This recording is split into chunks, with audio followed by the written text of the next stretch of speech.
In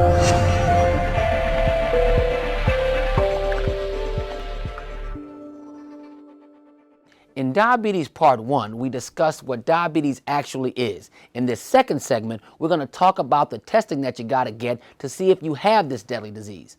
Diabetes affects more than 20 million Americans. Over 40 million Americans have prediabetes, which is early type 2 diabetes. So how do you know that you have diabetes? High blood sugar levels can cause several symptoms, including blurry vision, excess thirst, fatigue, frequent urination, hunger, and weight loss. Do you have these now? Then stop watching this video, get up, and take your butt to the doctor right now. When you get to the doctor's office, a urine test may be used to look for high blood sugar. But a urine test alone does not diagnose diabetes.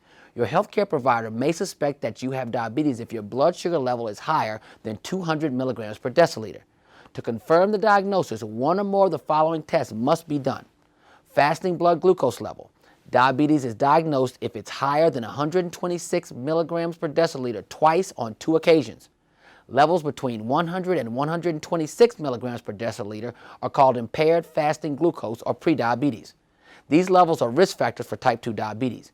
There's also the hemoglobin A1C test. Normal is less than 5.7%, prediabetes is 5.7% to 6.4%, and you have diabetes if it's 6.5% or higher.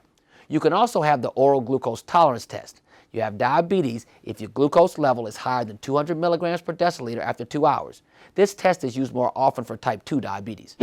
Screening for type 2 diabetes in people who have no symptoms is recommended for overweight children who have other risk factors for diabetes starting at age 10 and repeated every 2 years. Overweight adults who have BMIs greater than 25 who have other risk factors. Adults over the age of 45, they should have theirs repeated every 3 years. Please, please, please get tested for diabetes. Your life may depend on it. I'm your favorite doctor, Dr. Corey Hebert for BlackHealthTV.com.